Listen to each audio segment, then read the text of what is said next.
I'm pretty sure that was my co-host trying to log in, not realizing that I'm hosting the live.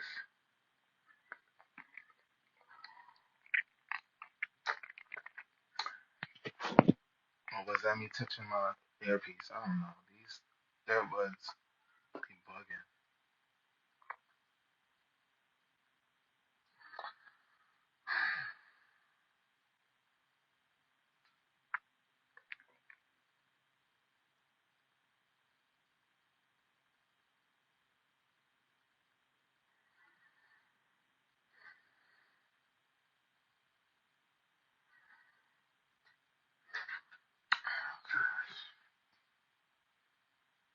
Sorry. You know what? Let me take these off.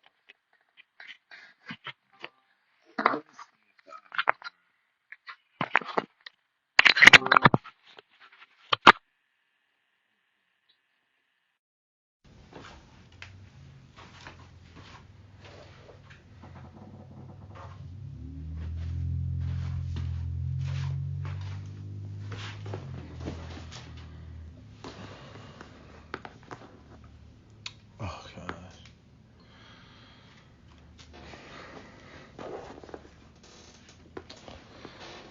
Not sure what just happened, but it did kick me off.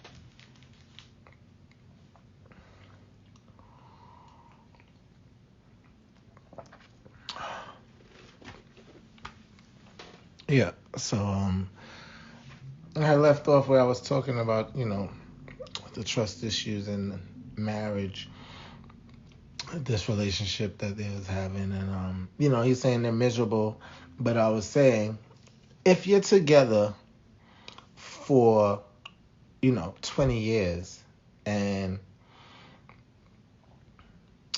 you're miserable for 4 of those years, that's 1/5 of your relationship.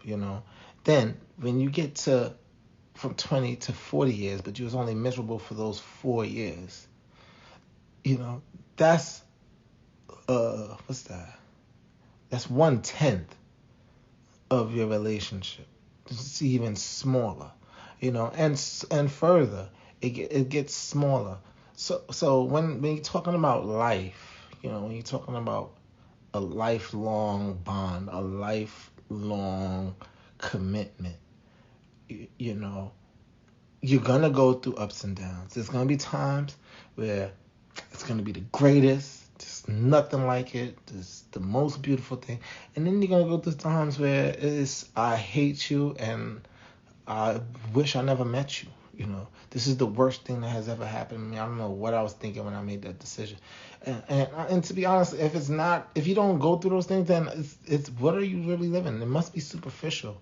It has to be fake if there's not hills and valleys, because that's life in itself.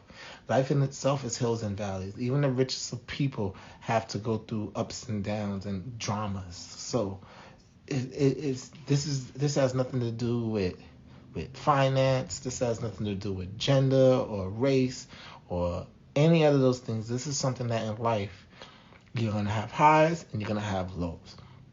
Different people highs are different highs and different people lows are different lows, but regardless of how you put it, you're going to have highs and lows.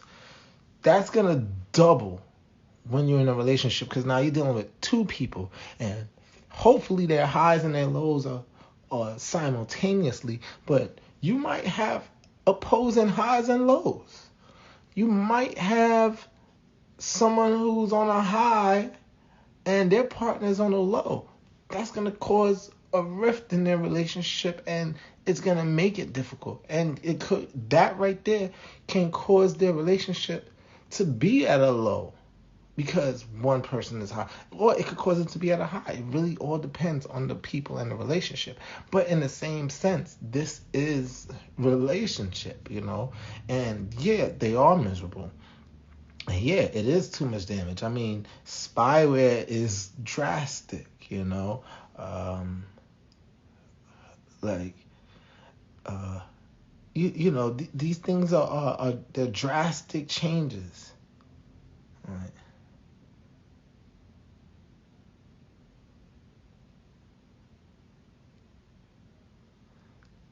Yeah, these things are drastic changes in people's lives, and it's only normal. It's only normal for them to have friction. That's how relationships grow. And sometimes the tougher the friction, sometimes the tougher the the communication, the tougher the relationship, you know, then the stronger they could come out of it. The tougher the trial, the stronger the greater the reward. The stronger their bond can become because they went through something that should have destroyed them. And like I said, there's different levels to it. This is a drastic level. Not all levels is going to be drastic, but this level that I'm talking about is a drastic level. Can they come back from it? Yes. Is she ever probably going to ever fully trust him again? No. Does that mean he's not going to do what's right by her? Does that mean that, that he's going to betray her trust again? No, it doesn't mean that. But if she doesn't give him a chance to show that she can trust him, or to show that that's not what he's doing, or that's not how he's trying to live, you know what I'm saying? Then she's quitting as well. She's not giving the relationship the chance to get to where it's going to be, and it takes both of them, and also with that being said too, when she's giving him the chance to trust, you have to let everything fall where they're going to fall. You can't try to manipulate how you want to control a thing, or you can't try to manipulate on how you want the things to go. Everything is going to fall where it's going to fall, and there's nothing that you can do about it. With all the spyware, you still have the dramas. So picture if you didn't have the spyware. Would that be a drama? Would you still be able to be working on the relationship and working on the things that make you happy? It's what you focusing on. If you focus on negative, guess what? You create more negative. You bring more negative in your life. But if you focus on what's positive, then what? You bring more positivity, and you bring more of greatness in your life. It's truly about what you want to give your energy to. If you give your energy to negativity, guess what? You're going to deal with negativity. Negativity is going to come your way. Negativity is going to follow you. Everything you see, everything you do, everything you touch is going to be negative. But like I said, with positivity, you give things positive energy. And in the world too, a lot of times, and if you read the good book, or a lot of these books, they take these things that should be negative, or these things that should have negative aspects, and turn it into a positive. So if you're aware of yourself, you can take negative energy that's thrown at you and turn that into positive energy, and turn that into something positive. Like you can turn your anger issues into beautiful art, or beautiful poetry, or beautiful music. You can take these things and write poems, or I'm just saying, you can take any type of negative energy and flip it into something positive. You can take it as ambition, where you work out, or you chase a goal that you always have. You can always take these negative energy and use that energy to focus on something that's positive inside you. But if you spend that negative energy on creating more negative energy, or looking for more negative energy, then guess what? You're just going to keep piling on the negative that's already there. The negative. And it's easy, it's kind of like a tornado or a twister. When flying through wherever it's flying through. Everything that it touches, it picks up. And guess what? Once it picks it up, it's whirlwind in it until it's ready to spit it out. It's in there. It's in the chaos. It's uncontrolled. It's out of control, until this tornado disperses or until this tornado says, all right, I had enough of you. You're out because I have other things to come in and destroy. And that's how negative energy rolls through people's lives. That's how negative energy multiplies and continues on and on.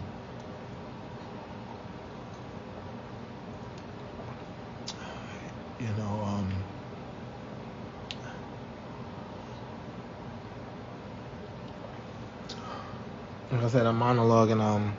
My co-host, she's in traffic, according to the last text I got from her. And she's making her way, so I'm pretty sure she's gonna have something to say about these trust issues. But that's really the gist of it, and maybe I'll start this over again. Maybe I would keep this. I'll see. Maybe this could be my own personal. What up, Miss Robia? What's going on? I'm waiting for my co-host, who's extremely late this Thursday. But the topic tonight was trust. Is trust? Can trust be fully regained once it's been broken?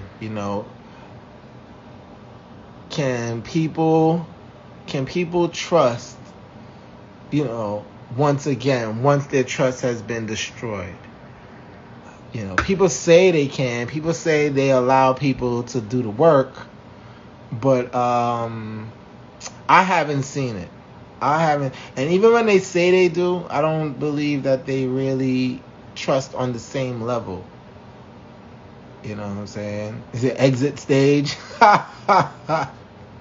Left, go left. I'm left-handed, so going left works for me now. you know, but I mean, so once somebody breaks your trust, you never forgive them. You're never able to trust them again, Miss Robia. You're not giving them a chance to show you that they could be trusted and it was an error on their part.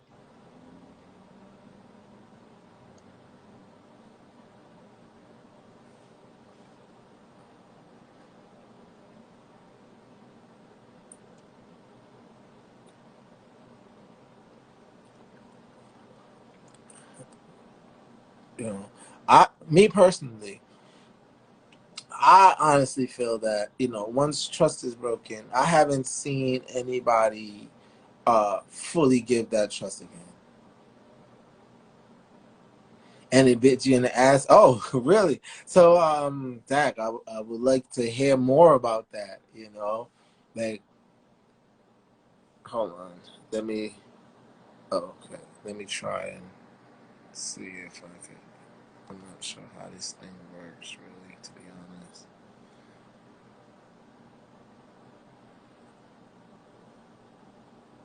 Oh, okay, it's all good. Yeah, but yeah, no, I was saying, I would like to hear more. Like, did you give your trust fully, or was you still doing things that was showing that you really didn't trust them still? I was talking about a situation earlier. This married couple I know, and I'm talking to the husband and I'm talking to the wife, separately. Oh, okay, no, it's all good. It's all good, Rob. Yeah, it's all right.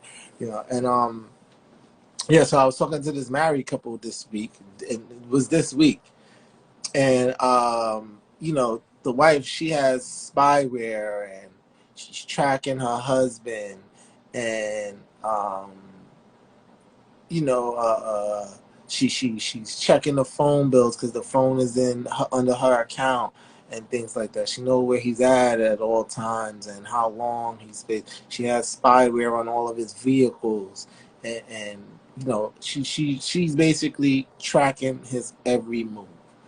he feels like a prisoner because he says that he's in the house for 6 days out of the week, working home, and one of those days out of the 7 days, he leaves the house for about 4 or 5 hours to hang out. Now, what hanging out is, I didn't get into details on what hanging out is, but what he feels is like he's a prisoner. So, his wife don't trust him. She's saying she's trying to give him a chance to trust, but she's not giving him a chance to show that she could trust him. So he feels like he's locked up for all these times. So when he gets outside, he goes wild. He's like a wild animal who's seen freedom for the first time. He's free. He don't care. The restrictions is off. He's restricted for 6 days. On this time when he gets out, he's gonna go ham. He's gonna go to the limit. And he feels that if she was to let him free and let him, go out when he felt like going out and come back when he felt like going out, he would be more reserved and be more manageable in how he does things and handle things. He wouldn't be doing the things. He wouldn't be going wild anytime he goes outside. Is basically what he's saying. And I asked her, I was like, do you feel like, the spyware and the things is extreme? And she feels like no, because she needs to know what he's doing. He can't have her looking stupid out in these streets. Exactly. And that's what I was saying. I was like, still, even with the spyware, so the reason why they called me is, you know, she caught him leaving somebody's house, right? And yeah, but I mean, she got spyware on everything, so there's no extra sneaky. There's he would have to like use Uber, and they live in a place where you gotta drive. Uber, you ain't Ubering, you gotta drive. You know, they live in a place where you have to drive, and so he left the house. When he was leaving the house, he said that he was there just helping a friend, yeah, helping a friend fix their toilet or whatever. He came out with tools and all of that. Like, yo, I was just helping a friend fix toilets, because she popped out in front of the house honking the horn like, yo, why you here so long? Because she could see how long you're at a spot and all of those type of things. Why you here so long? He came out, and he's explaining to me. So I'm telling him, I'm like, yo, even with all your spyware and everything, look, he still ended up at somebody's house, even though he said he was just helping, and he was just helping fix the toilet or whatever, and that person know he's married and all of these things. You still can't stop him from doing these things. So you spend all this money on spyware, you spend all of this for what? You're putting your energy into the wrong thing. Like I said, maybe he needs help. Maybe he has, issues and he needs help. When you choose to be married, this is a lifelong thing. This is a lifelong bond. We're not dating and trying to figure out, do we want to be in each other's life for for life. We already made that decision once you're married. So leaving, like, divorce is what the world wants. Divorce is the easy way out. Oh, I can't deal with this no more, I need a divorce. Screw that, screw my vows till death do us part, screw my vows for life. This life of this relationship is expired and it's done. I'm not going through this no more. I'm not dealing with your issues no more. And that is the easy way out. That is the way where, oh, it's the easy way. It's the way that the world chooses to go most of the time. That's why the divorce rates are so high, because people, instead of people working with each other and actually trying to live through their vows, for better or worse, because at those times those are worse. That's part of the better or worse. That is the worst. Sickness and health, so that they depart. When you say these things, at those times, those are the worst. So do you leave your partner when your partner probably needs help? Or do you stick it out like you said you would, and try to find, try to work through it to get to a place where you both know. So in this situation, I was telling them, I was like, look, both of y'all need to figure out what y'all want out of y'all marriage so that both of y'all are getting some type of satisfaction to where both of y'all don't have one foot outside of your marriage. Because she's ready to leave. Obviously, if she has all of this spyware and has checking the phone records and how long he's on conversations with this person and this phone call and that phone call and calling people and doing homework and things like that. Her one foot out the door is she's building up a portfolio on things that she could say is the reason why she needs to get out of this marriage. His foot is out the door. One of his foot is out the door because he's basically saying, I'm not satisfied in what I'm getting. I feel like a prisoner in this situation. I'm looking for a way out, and my one foot is already out the door. All I need is to find someone who I feel that I'm ready to put my other foot out with, you know. And I'm asking them, you know, is this what y'all want, or are y'all trying to work it? They both said they're trying to work it. She needs to give him a dose of his own man. I mean, that too, but in the same sense, right? In the same sense, because I'm all for, you know, do unto others as you want to do unto you. In the same sense, right? Who does that really help though? Is that gonna really help the relationship? Is that gonna really hurt him? If she does that and she gets the satisfaction and she feels good, she feels, you know what I'm saying, but she's still staying in her marriage. Is that, you know, like, how does that help? Where is the help in that? You know, is it it's that a selfish thing? I mean, but I mean, how would you handle these things? How you're already saying like, yo, look, you're done with it. You're dead in it. You're not dealing with it. You know, you went through it. Somebody you gave your trust to bit you in the ass. So you did the shame on. You fooled me once, shame on you. You fooled me twice, shame on me. You ain't doing the shame on me ever again. So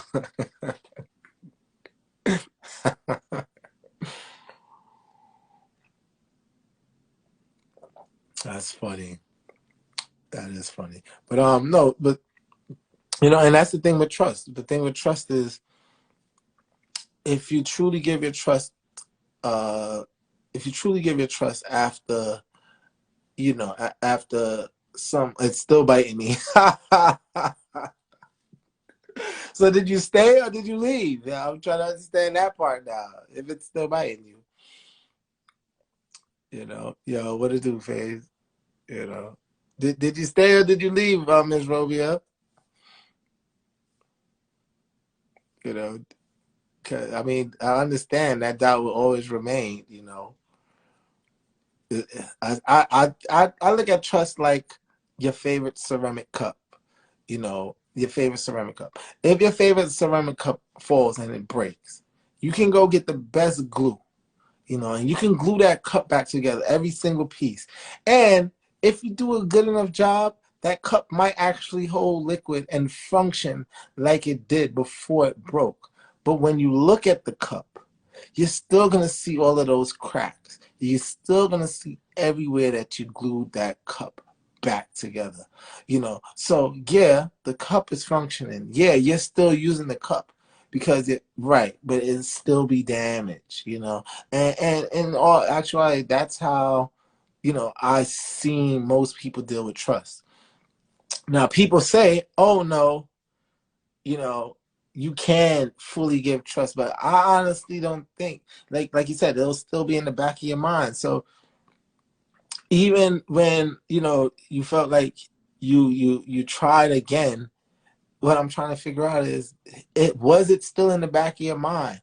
You know, like when you saw the behaviors still the same and the behaviors didn't change, you know, was that what really played a part in you not being able to trust again? Or, you know, or was it like, yo, you completely trusted, but then when you saw the behaviors and then you did your research, you realized it was still the same? Because like this topic here is a funny topic because, you know, there's many different ways somebody could betray your trust. You know, there's many different ways, you know, some you could feel betrayed. And I look at it like this, if you betray my trust and I'm still around you, then yeah, I trust you. That means I trust you to be who you are. You know, you've shown me who you are, so I trust you to be that person. Yeah, I can forgive and I can completely move on, but would I trust you on certain aspects? I wouldn't be able to trust you on certain aspects because you already showed me those things. So even when you try to say, yo, that's my bad, that wasn't me, and even if you try to, show that you're apologetic, I will accept it, but can I put myself in that same vulnerable position to to be betrayed again? I don't think I could. And if I put myself in that position where it's a vulnerable position, depending on whatever the situation is, then and it does happen, I wouldn't feel betrayed the second time. The second time I wouldn't feel betrayed. I would feel more like expected. It was something that I should have expected. It was something that I knew was a possibility now. The first time it's betrayal because you didn't expect it. And what I say to a lot of people that know me, I say everybody's capable of everything. The minute you try to say somebody's not capable of doing that, and what up, Mrs. B? Oh, well, Miss B, not Mrs. The minute you try to say somebody is not capable of something, you know, that's the moment, boom, they smack you and be capable of doing it. That's the moment that they show you, oh yeah, oh, you thought I wasn't capable. Oh, you thought I wasn't. You thought it couldn't. And here you go, smacked in the face. That's what happened. Right. Like I said, everybody's capable. Everybody's capable of everything. You know what I'm saying? So, with trust, like I said, it's basically when you trust somebody, you have to trust them to be who they are. If somebody makes a mistake, okay, it's a mistake. So if they say it's a mistake, you have to trust them to say it won't happen again. But if it happens again, you shouldn't feel betrayed again. You should feel more like, yo, I knew this could happen again because it happened before. Whether the behaviors are tell signs or whether you find out abruptly, however it happens, when it comes to trust, these are the things, you know. So let me catch y'all up on what I was talking about with Miss Robia. I was telling her about a situation with this married couple that I know, and they've been married for a long time. There's one child between them. I mean, when I say a long time, I'm talking about over a decade. You know, and there's one child between them, and uh, you know, she has spyware on him. She's tracking his phone. She has spyware on all of his vehicles, his bike, everything that he drives. She has spyware on it. Um, the phone is under her account, so she checks all of his phone calls and see how long and who he's been talking to, what days, and all of those things, And she says she does these things because, he has had infidelity problems in their relationship, in their marriage. And I spoke to the guy because I'm friends with both of them, and the guy, he's telling me, he feels like a prisoner in his marriage. He feels like because of the things he's done, his wife will only be happy if he goes nowhere, if he goes from work to home, because that's how she feels that she could control the situation. Now, what I'm saying is, in this relationship, the spyware and the tracking and all those things, that's just a lot. That is way too much, uh, to be doing for anybody. It's not gonna stop anything. You tracking him, you following him, you having all of these gadgets. It's not gonna stop anything, because at the end of the day, this whole conversation started because she caught him coming out of somebody's house. She's outside the house honking the horn, and he's walking out the house with tools, saying he was only there to help fix the toilet. Like, what are you doing here? And it still leaves him susceptible to do anything that he wants to do, regardless. Anytime he goes out, which is the Out of the 7 days out of the week, he's home 6 days. Goes out one day for 4 to 5 hours. And what he said in his words is that on that one day, he feels like an animal that's been locked up and finally free.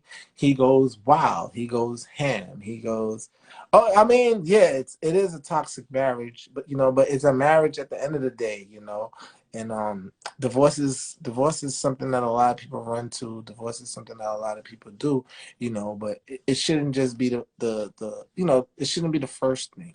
So I asked them, um did they do counseling? Did they try?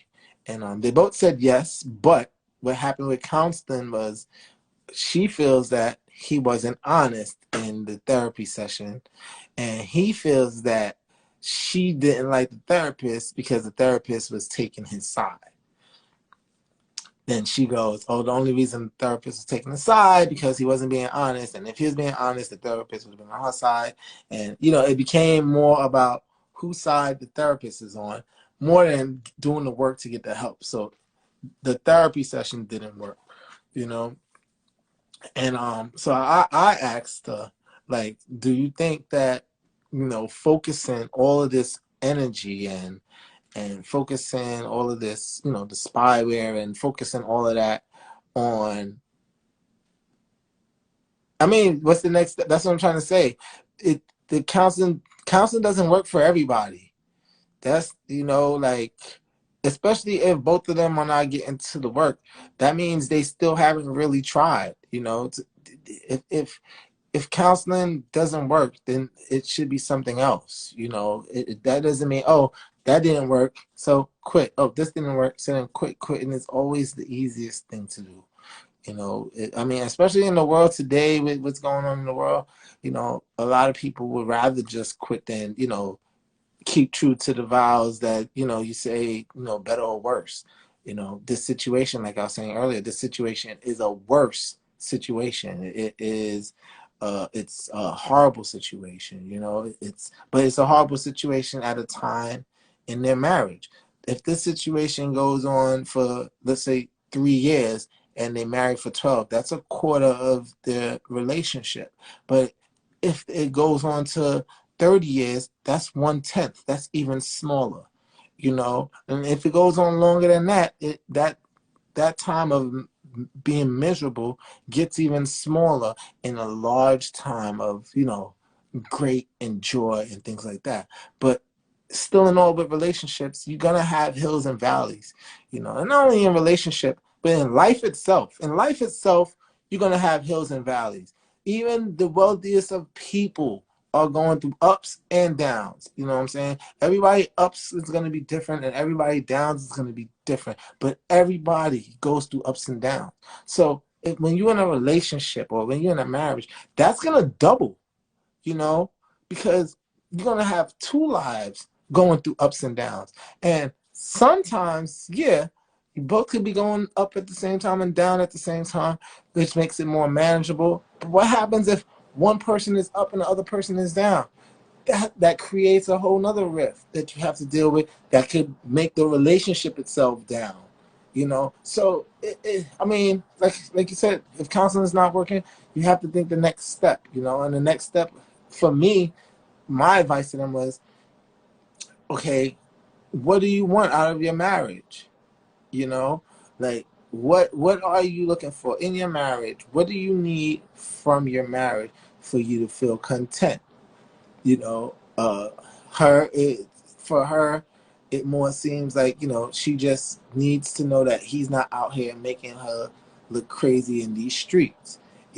For him, it's more like, yo, I need to feel like I'm free and not a prisoner in my relationship. Like, I mean, 6 days, if he's home, doing all the things to do, work home for 6 days, and the one day he goes out, and then that one day is the day that you're tracking him and things like that. So then even on the day he goes out, he's still not free, So, and he knows he's being tracked. He know you have the spyware. He knows these things, and he's still doing these things because it's kind of like, someone being rebellious to the situation that they're in. He's feeling locked up, And, the little bit of time that he feels like, yo, I have some type of freedom, he's going all the way left with it.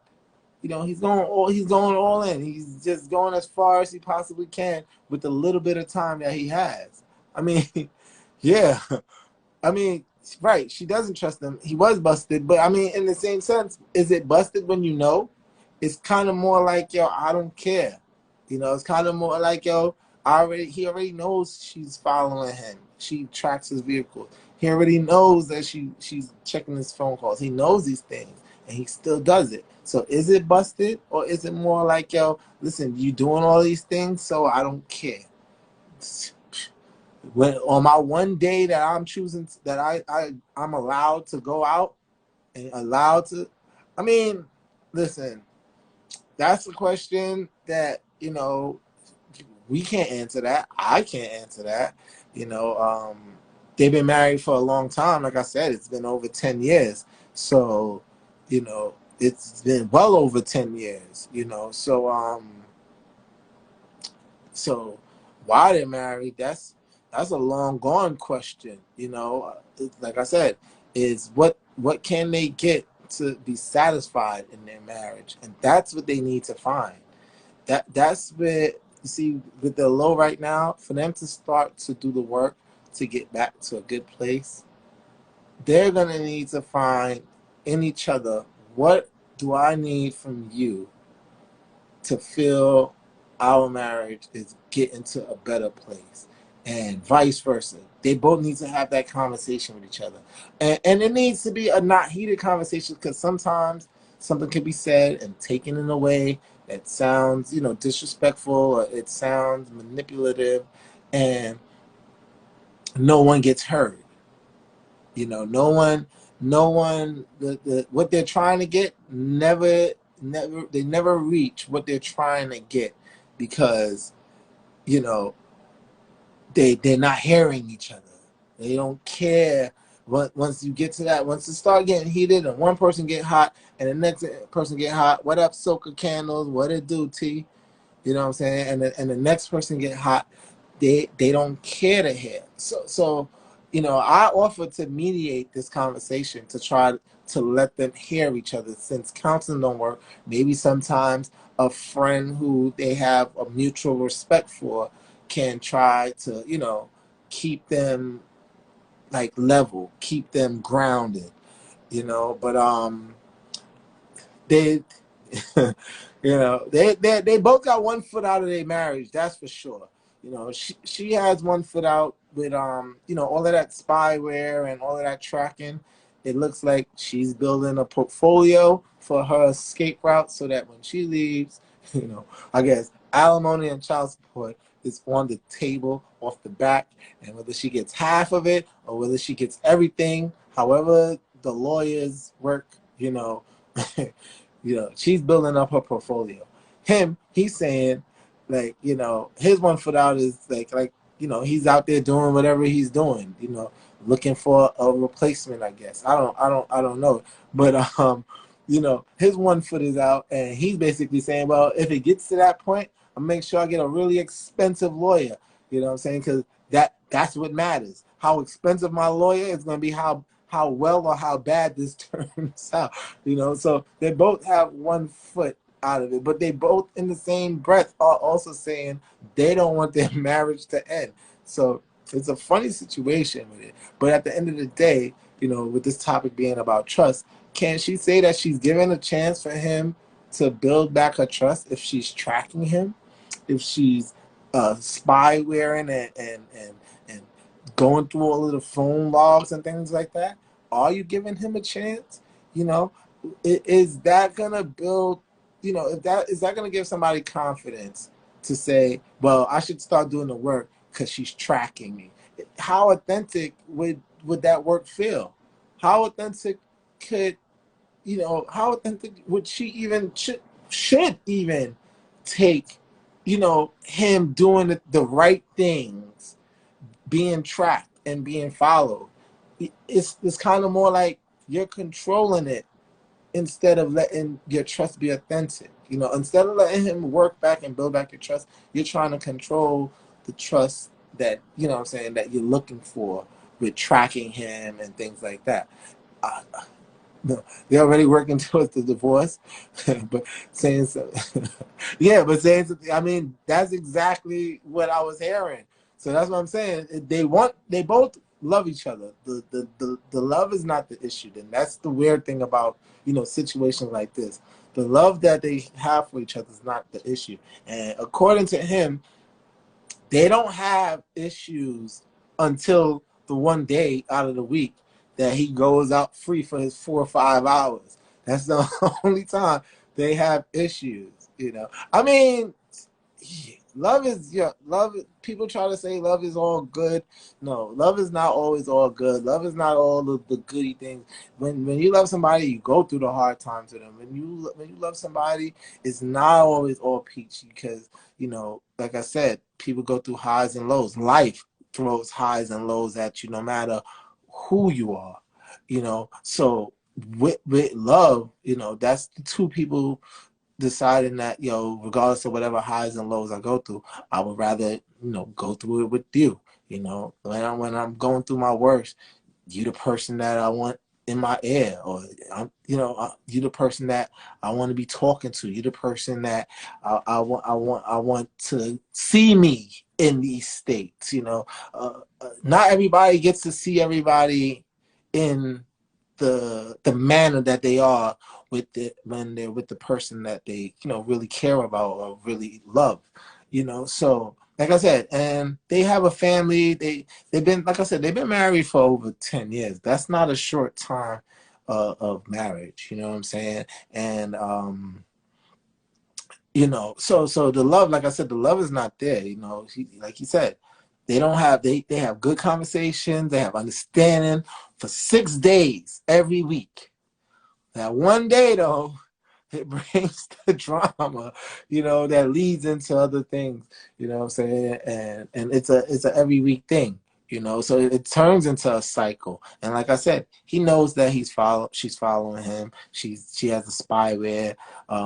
Sometimes he be like, yo, I'm going to the gym. And she is like, he said he's going to the gym, but I'm at work looking at my phone and he's somewhere that's not the gym for over 30 minutes. I'm thinking I should leave work and catch him there. And I'm like, you put in your energy, too much on things that you shouldn't focus on. Like you can't control these things. So if you sit there and you give energy to negativity, guess what? You're just gonna create more negativity in your life. You just like it's truly what you put your focus on. If you choose to focus on positive things, guess what? Life is gonna throw you more positivity to build on that. And anytime something negative happens, guess what you're going to do with that negative energy? You're going to turn that negative energy positive.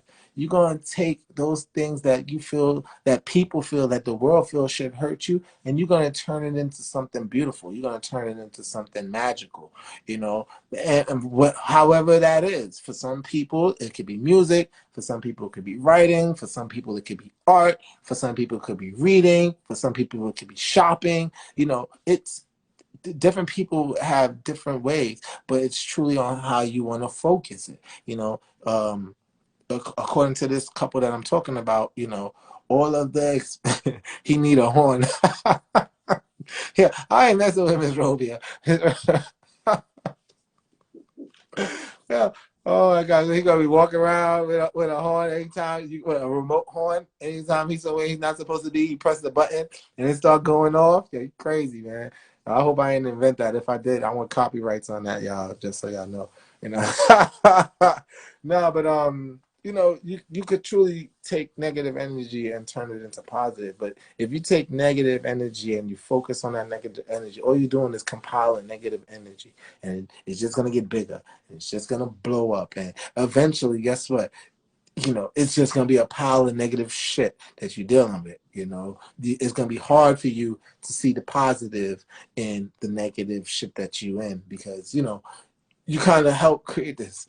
Oh, no, horn is payback. I mean, okay, you pay him back, right? You go sleep with people, or you go out and you go do things, and you go give him some of the medicine that he's been take given, you know. Let them take some of that medicine, right? Okay, and then what? It's that's still, wouldn't you say that's still negative on top of negative? You know, where would the cycle end? You know, in relationships, especially when it comes to negativity, you know, it could turn into a vicious cycle. It could turn into like a twister, you know, or a tornado. And what do tornadoes do? Anything in its track, it picks it up and it whirls it around and it gets crazy, out of control, crazy inside that tornado until the tornado's done with it and spits it out and picks up something new. That's what negative energy does, and that's the cycle. That's what, you know. So to break that negative energy, to break the wind in this tornado and make this tornado disperse out of nowhere, you need something, you need positive. You need to turn that negative energy into positive. Now, that's easier said than done for the multitudes of people.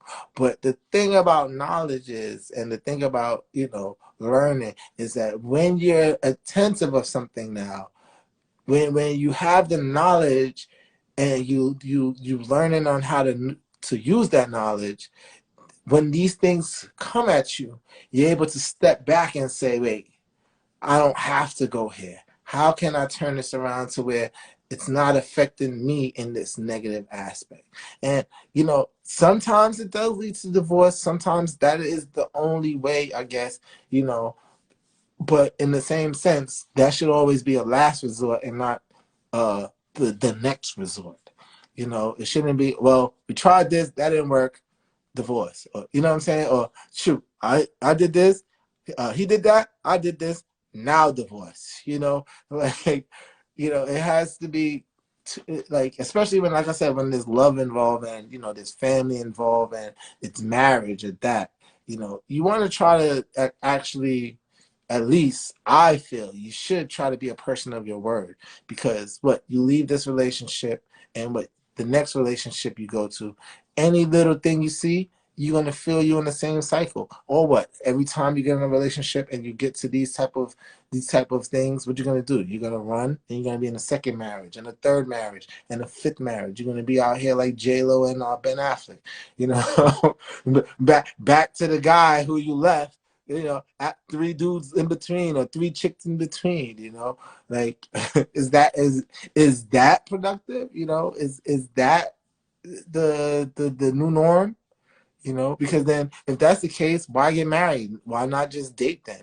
Why not just stay legally single for the rest of your life and just date? You know, so this way, when things don't work, it's not like we was, you know, we made any commitments to each other. We're just dating. We're just messing with each other. You know, I like you, you like me, but now I don't like you, so I'm trying to distance myself from you. You know, it's different when it's marriage than when it's a relationship. Now, shit, man, a relationship, deuces, you know. I'll ghost your ass, you know. Yeah. I'm like, oh, nope, not answering that call. Oh, nope, no text back from me. You know, it ain't no ties here. You know, I don't need a lawyer to say goodbye. You know, I ain't gotta worry about splitting finances and taking half of retirements and shit like that. This deuces, you know. So it also depends on, you know, the level of relationship with you know, just leaving and things like that. But still in all, uh like I was saying, trust, I haven't seen it. People say it, you know, even Miss Robia said she did it and it came back to bite her in the ass. But I don't know. I would need to actually hear this whole situation, because I don't think Miss Robia, from reading Horn and all of these other comments, I don't think Miss Robia fully trusted him after. You know what I'm saying? I don't think she gave her full trust. I think she more was like trust with reserves. You know, like trust, like, nah, I saw you do that, so I'm gonna be looking out for those tell signs that you gave me before when you did the things that you did, you know. You know. And what about you, Miss B? You know, do you trust after your trust is broken, or, you know, you're a one and done?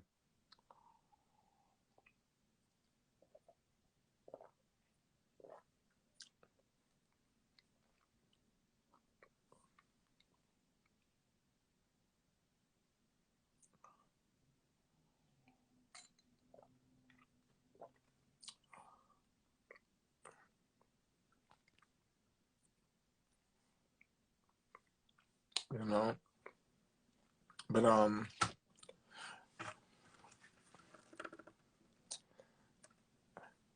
you do no nonsense. Wait, I mean that's a broad phrase. Nonsense. I mean, yeah, that's really broad. You mean don't do no nonsense? It's not always a man. It could be a family. Yeah, no, true that. True that. It could be family and friends. Yep, very true. So in those same sense. So when it's family or when it's friends, you know, how do you go about it? Because you can't change family. Family's family. All right, so you're giving the side eye if you break your trust, but so the side eye means you're looking away. You know what I'm saying? The trust could never be replenished. You know, there's no way for you to ever trust a person once they break that trust. Okay, you see now, I'll be having issues with this statement right here. It will be hard to gain my trust back. So, what are the type of things someone would need to do to gain back trust? It's like let's just say, okay, um, let me make it not relationship wise, because Ms. Robio said family or friends. You was talking to a friend, and you express some things about yourself that you didn't want that friend to tell nobody. You trusted that friend to keep this secret. You and that friend had some heated words in front of people, and that friend blurted out whatever it was that you told him that you didn't want anybody else to know. So now your trust is broken in that friend. Still your friend, y'all still in the same circles. What would that friend have to do to gain your trust back? What are you gonna tell them a fake secret and see if they ever blurt it out again? Like, what are the steps in gaining back trust? Sometimes you have to say we good and respect distance from your peace of mind. Yeah, true. But then that means you didn't trust you. You're not trusting them back. That means yeah, we're good. I forgive you, your family, you're my friend, but I don't trust you. you know. So right there, you're saying no. You're not giving back trust at all with that. You know. And Ms. B, you're saying, oh, they got to gain back your trust, but it'll be hard. Like, what hard steps that they going to need to take to gain back your trust? I ask this question to a lot of people, and people have a hard time answering that.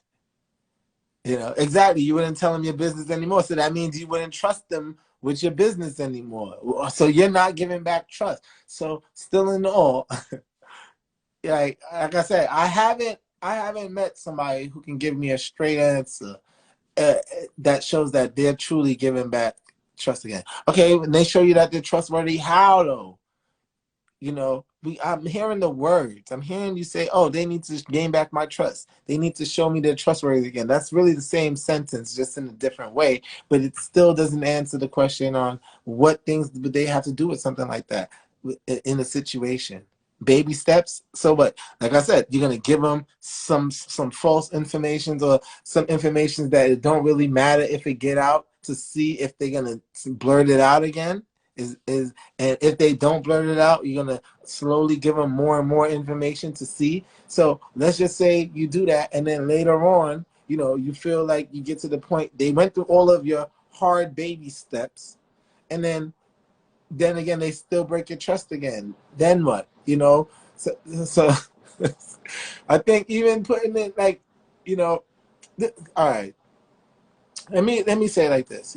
I feel with trust, to really handle trust in its true essence, you have to handle trust in ways that you should handle forgiveness. I think handling them should be kind of synonymous.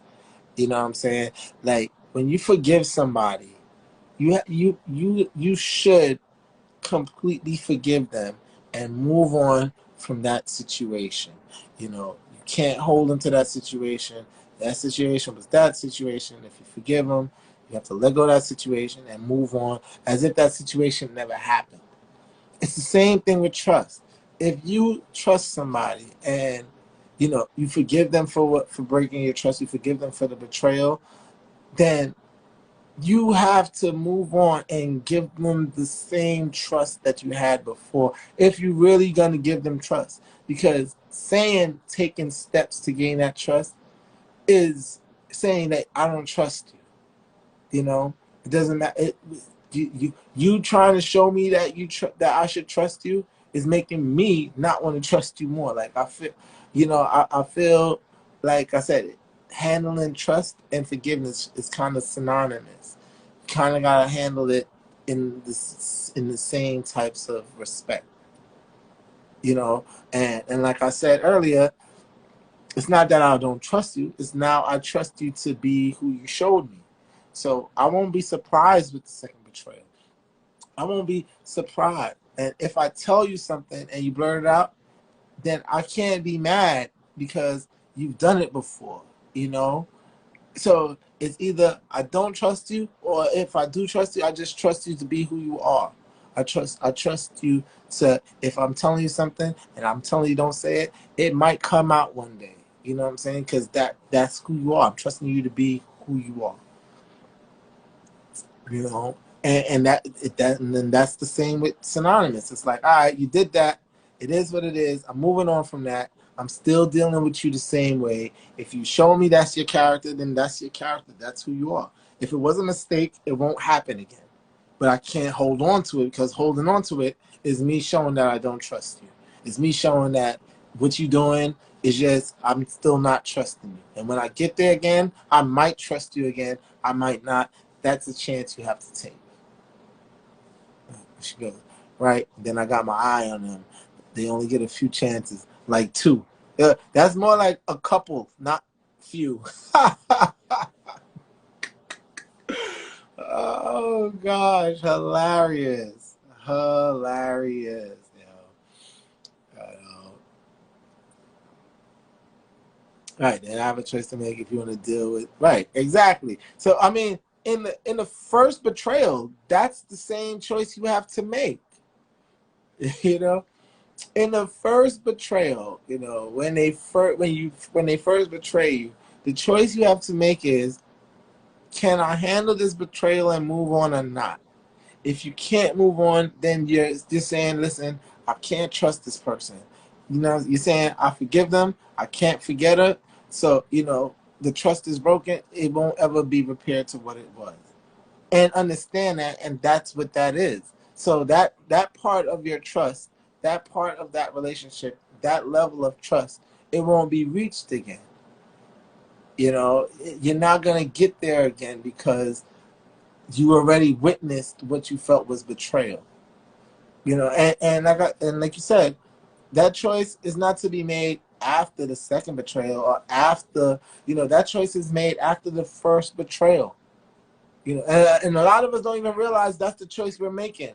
That's the choice you're making after the first betrayal. You're making a choice. Do I want to deal with this character? Yes or no? If you do, you forgive them, you trust them, you're moving on. If you don't, you know what I'm saying? You don't deal with them at all. And if you kind of do, then you'll be around them, but that level is gone. It's not coming back. It's going to be broken like that, your favorite ceramic cup that you glued back together perfectly, and holds the same water and acts the same way that it did before it was broken, with no leaks or anything. But guess what? You see all the cracks still in that relationship. It's all still there, and it's all still very real, you know. And it's the truth of it. It's definitely the truth of it. You know. Like I said, I know me. Um, yeah, if I'm betrayed, I don't hold on to things. I honestly, I let things go so fast. Sometimes I forget what it was that I was even pissed off at. That's to tell you my level of forgiveness. My level of forgiveness, I don't know. I hold on to nothing negative. If it happens to me, it happens to me. I deal with it. I face it in all reality, and then I move the hell on from it.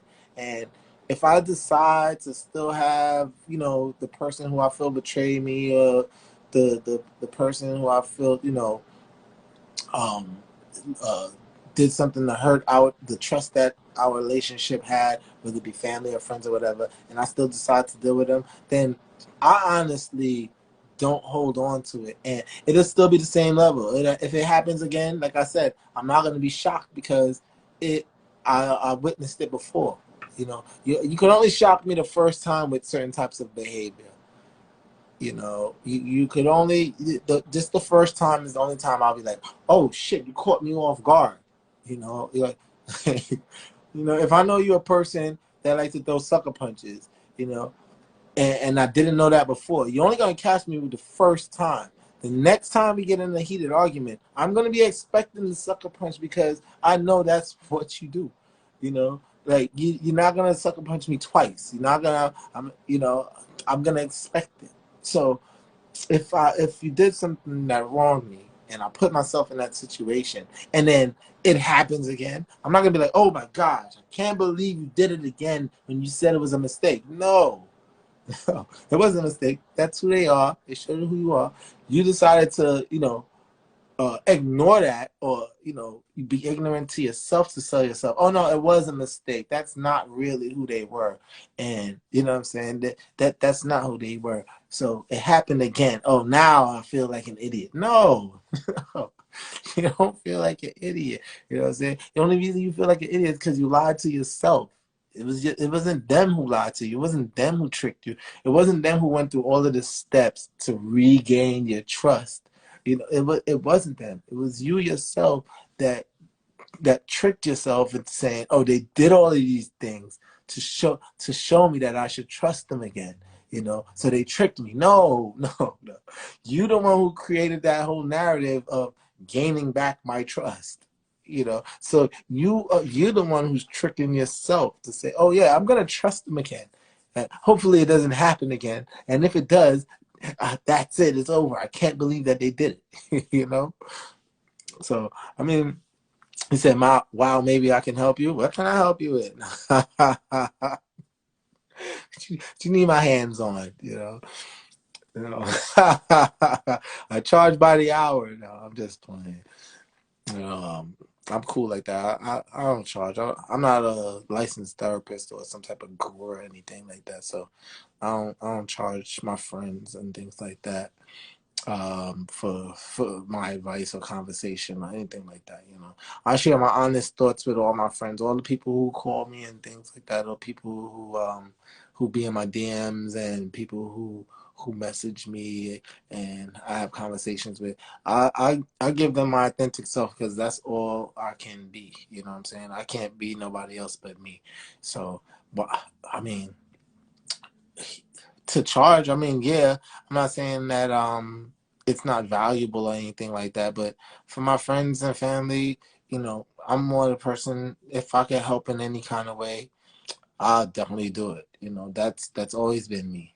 So, like I said, with trust, I treat trust like forgiveness. And when I forgive, I completely let go. I'm not to forgive and be like, yo, nah, son, I forgive you, but remember what you did? Nah, son, I forgive you, but you remember what you said? Nah, that's not gonna be me. I'm gonna forgive you, and I'm gonna definitely forget it because I don't be holding on to negative shit.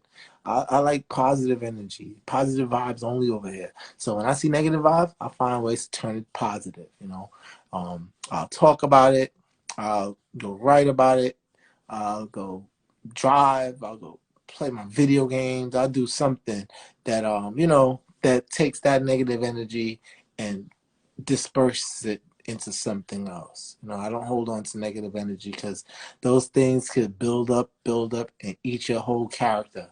And then when you wake up one day, you don't even remember how you turned into the person you are today. And by that time, then you need real help.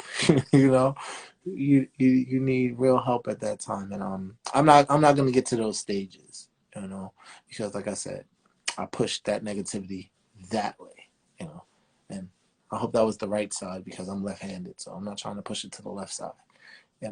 But like I said, my host doesn't look like she's making it tonight. extremely late. She got stuck out somewhere. Hope she's all right. Hope she makes it wherever she's going safe. So there was no her story tonight on this trust issue, which I would have liked to hear her story because we barely ever agree, and maybe tonight would have been one of those nights where we did agree. Maybe, I don't think we're gonna revisit this conversation, and I was gonna change it and talk about myself, and and talk about other things, but I started with the trust, and I'm ending with this. If you're gonna trust somebody, trust them to be who they are. If somebody shows you that they're capable of doing something, and everybody is capable of doing everything, but that doesn't mean everybody will do everything. If somebody shows you that they're capable of it, then if you feel that it's not something that you can live with, if you feel that it's not something you can get there back with that person, then it's probably to keep them at a distance if there's somebody who has to be in your life, or if not, just remove yourself out of that person's life so you don't have to feel like you're dealing with that level of betrayal anymore. But trust people to be who they are, and that's true trust. Whether your trust could only be betrayed once when you give somebody a trust to that level. Once they show you that, if you feel that, you go there with them again, and they do the same action that they did the first time, then they didn't betray your trust. They're just showing you who they was, and you didn't trust that that's who they was. You trusted that they were somebody else, and that's you fooling yourself. So when it comes to trust issues, trust people to be who they show you. And that's what his story says. We have no her story on it tonight. Miss Robia says payback. Miss B says she only gives 2 chances. It's not 3 strikes. This is not baseball, or this is not softball. It ain't 3 strikes, you're out. You only getting 2. You get that one time, and then if you do it again, you're DUN done. Well, that's their stories. But my story is, like I said, trust them to be who they are. Treat trust like forgiveness. If you're going to trust somebody, trust them wholeheartedly to be who they showed you they are. You can only be fooled once. Don't let them fool you twice, because then you're really only fooling yourself. And that's where that saying comes: fool me once, shame on you. Fool me twice, shame on me. Yeah, it's shame on you, because you let yourself get fooled twice instead of trusting that's who they was the first time and treated them accordingly. So you can fully give them the trust on the level that you want to give them. And that's all I have for tonight, ladies and gentlemen. Thank you all for joining.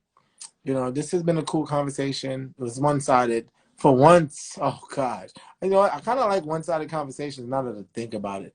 Now I love my host too. I love my co-host as well. She's the bomb. Like I said, I hope she's doing well and things like that. She should be back next week. So thank you guys for joining.